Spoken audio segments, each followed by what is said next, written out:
નમસ્કાર મિત્રો, ભાટિયાના ભડાકાને હું છું તમારો હોસ્ટ એન્ડ દોસ્ત દેવરાજ ભાટિયા. મિત્રો, આજે આવ્યો છું ફરી વાર દાંતીવાડાના ડેમના લોકેશને. અને અહીંયા જે લોકેશન છે એ છે રણાવાસનો ડેમ છે.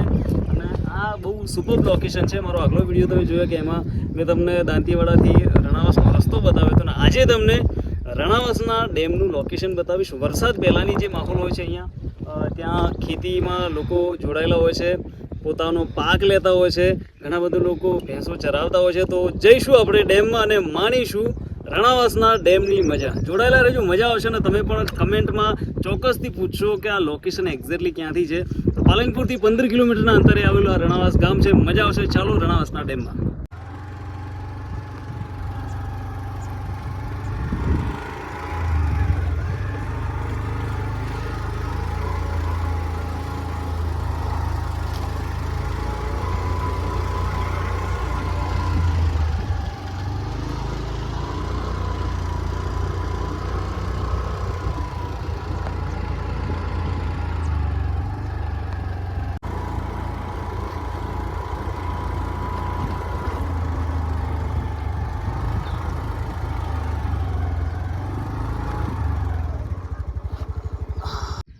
તો મિત્રો, ડેમમાં આવી ચૂક્યા છીએ. અહીંયા એક્ટિવા લઈને હું આવ્યો છું. અને જે કહેવાય કે રસ્તો એકદમ ધૂળવાળો છે, પરંતુ થોડો વરસાદ પડ્યો છે એટલે ગાડી બિલકુલ સ્લીપ નથી થતી. મારી પાછળ આપ જોઈ શકો છો કે એકદમ નેચરલી પર્વત તમને દેખાય છે, ડેમનું પાણી દેખાય છે, ઘણી બધી ભેંસો દેખાય છે, ઘણા બધા લોકો કામ કરતા દેખાય છે. આ બાજુ પણ ઘણા લોકો આપ જોઈ શકો છો કે ઘણા બધા લોકો જે કહેવાય કે તંબુ બાંધીને રહ્યા છે એકદમ કુદરતી વાતાવરણમાં. તો પાછળ તમને જે આપણે અરવલ્લીની ગિરિકંદરાઓ દેખાઈ રહી છે, કે જે દુનિયાની સૌથી જૂનામાં જૂની પર્વતની માળા કહી શકાય, તો એ અરવલ્લીની ગિરિકંદરાઓ છે. અને ત્યાં વાદળ પણ ઉતરી રહ્યા છે. આજે વાતાવરણ એકદમ ચોખ્ખું છે, પક્ષીઓનો અવાજ આવી રહ્યો છે. અને આપણે જઈશું ડેમના પાણીની એકદમ નજીક. Let's go.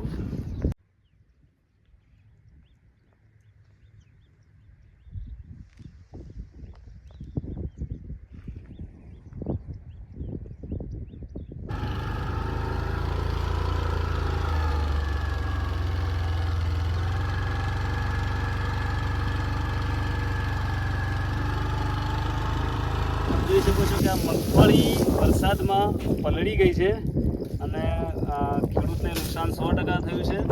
પણ જગતનો તાત છે એ બધું સહન કરે છે, કારણ કે ખેડૂત છે તો આ દુનિયા છે, બધું છે. અને એમનું આ નુકસાન છે. મારી બેકગ્રાઉન્ડમાં તમને જે દેખાય છે એટલી બધી મગફળી બગડી છે, પરંતુ કુદરતી મહેર છે, છતાં પણ ખેડૂતના મોઢેથી ઉફ નથી નીકળતો. અને હંમેશા કહેતો રહે છે કે મેઘરાજા આવો.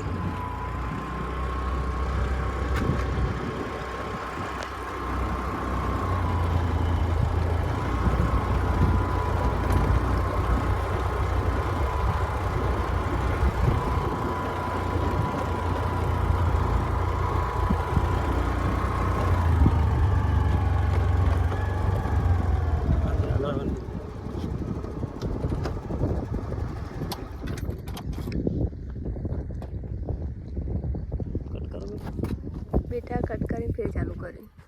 તમારે એવા થોડા ખાસો બેટા મસ્ત આવે હવે. ફાઇનલી ડેમના કિનારે હું આવી ગયો છું. જે ડેમ છે એના એક્ઝેક્ટલી કિનારે આવી ગયો છું. અને આપ જોઈ શકો છો કે પવન જોરદાર વાઈ રહ્યો છે. સામે તમને પર્વત દેખાઈ રહ્યા છે. આ બાજુ તો અદ્ભુત પર્વતો છે કે જે ઊંચા છે. ઘણા બધા નવીન પક્ષીઓ જે મહેમાન થઈને આ ડેમમાં આવે છે. અને આ સિઝનમાં ખૂબ પક્ષીઓ આવે છે. સામે તમે નજર કરશો તો તમને બગલા પણ દેખાય છે, જે મોટા બગલા છે.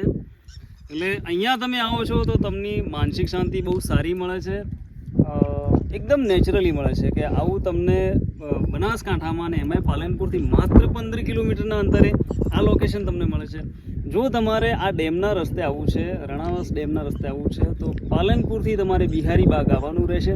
ત્યાંથી જે રસ્તો જાય છે એક્ઝેક્ટલી સીધો ભટામલ ચોકડી જવાનું છે. ભટામલ ચોકડીથી સીધું રણાવાસ ગામ આવે છે. અને રણાવાસ ગામમાંથી તમારે 1.5 કિલોમીટર અંદર આવવાનું છે. અને ત્યાં તમને અહીંયા ડેમનું લોકેશન મળી જાય છે. ઘણા બધા લોકો આવે છે, પણ આવનાર લોકોને મારી રિક્વેસ્ટ છે કે અહીંયા આવતા મેં જોયું કે ઘણા બધા લોકો પ્લાસ્ટિકના વેફર ને એના પડીકા બધા અહીંયા વેરેલા છે.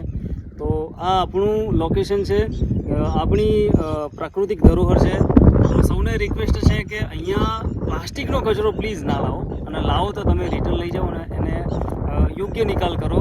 તો મિત્રો, મજા આવશે. એકવાર ચોક્કસથી મુલાકાત લેજો રણાવાસના ડેમની. મને તો બહુ મજા આવે છે. હું તો લગભગ દર 15 દિવસે આંટો મારું છું અને મજા આવે છે. અને વરસાદની અંદર તો લોકો અહીંયા એન્જોય ફરવા માટે આવશે, મજા આવશે. અને આ વિડીયો પણ જો તમને ગમે તો શેરિંગ કરજો અને મિત્રો પ્રેમ આવજો. Thank you so much.